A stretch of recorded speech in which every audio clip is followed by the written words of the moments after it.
Ni 1,000 duit awak. Cakap terima kasih ni. Rezeki Azhar. Awak siapa nak bantu ni? Saya jual 24. Subhanallah, kurang. Bagi. Cakap terima kasih. Saya tak tahu. Ini bukan saya bantu. Ni rakyat Malaysia bantu awak. Dia orang sayang awak. Dah. Why so serious?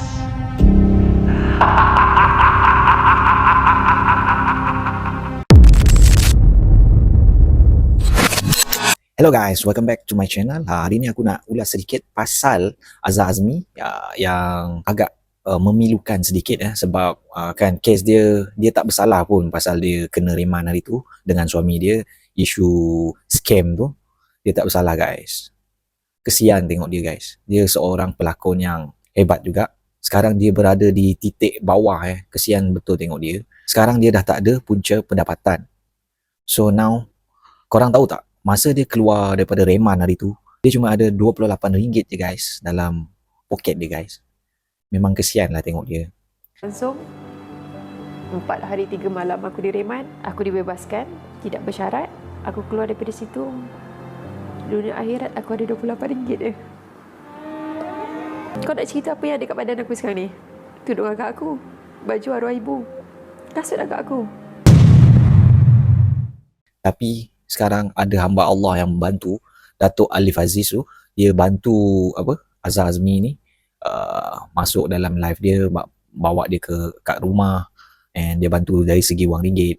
And then dia buat live jual-jual kan. Dia buat live jual-jual dekat live TikTok, and netizen ni pun semua bantu dia dengan membeli barang Datuk Alif ni. Then Datuk Alif bagi dekat dia juga. So sangat-sangat membantu untuk dia yang sekarang yang tak ada pendapatan. And alhamdulillah ada hamba Allah yang sanggup membantu. Ni 1,000 duit awak. Cakap terima kasih ni. Rezeki Azhar. Awak siapa nak bantu ni? Saya jual 24. Subhanallah, kurang. Bagi. Cakap terima kasih. Saya tak tahu. Ini bukan saya bantu. Ni rakyat Malaysia bantu awak. Dia orang sayang awak. Dah. Berapa tambah? Ha?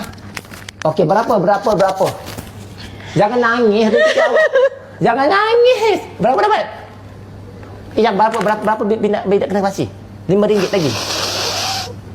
Jangan nangis. Ni rezeki awak, rezeki awak. Orang beli jeruk mangga sebab awak. Dah.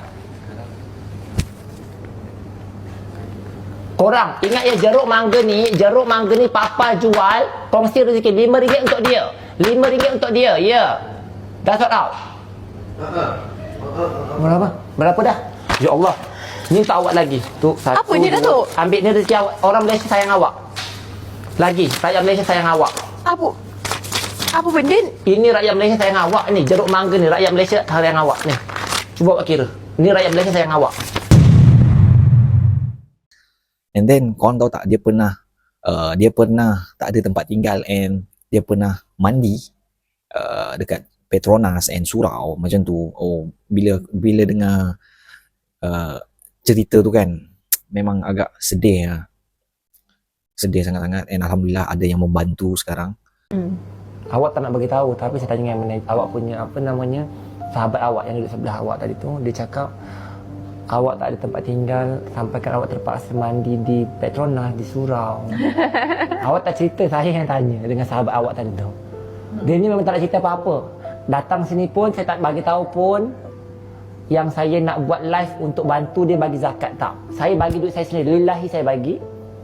Cuma saya kata duit tu mungkin mampu seminggu 2 minggu sebab anak lagi tak ada rumah, tak ada kereta, yang macam yang semampunya kita bagi.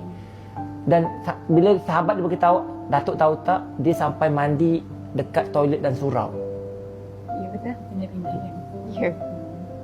Nampak tak korang? Dengan nama Allah. Kadang-kadang saya nampak dengan nama Allah. nampak dia macam, yelah, tapi pengalaman hidup dia tu, sebenarnya lah, nampak tak?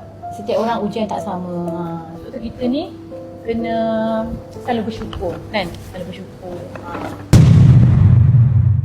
Harap lepas ni ada yang panggil dia berlakon balik kan, dengan drama-drama ataupun movie. Dia pun berlakon pun hebat juga guys. Dia dah lah lawa kan, pandai berlakon. Memang dia berbakat lah guys. Dia memang berbakat. kepada Dato' Alif and netizen-netizen yang membantu yang beli dalam live Dato' Alif tadi, harap korang dimurahkan rezeki untuk kegunaan dunia dan akhirat lah. Aku harap benda yang baik ni diteruskan kepada Azhar Azmi. Semoga awak dimurahkan rezeki dan dapat masuk balik dalam industri hiburan ni dengan berlakon ataupun jadi host ke, jadi host mana-mana live kan, dapat income. So ada punca pendapatan lah. Semoga awak dimurahkan rezeki. Okay, itu saja guys untuk isu yang aku nak ulas untuk hari ni, and semoga korang dimurahkan rezeki juga. Amin amin. Apa-apa Roger guys.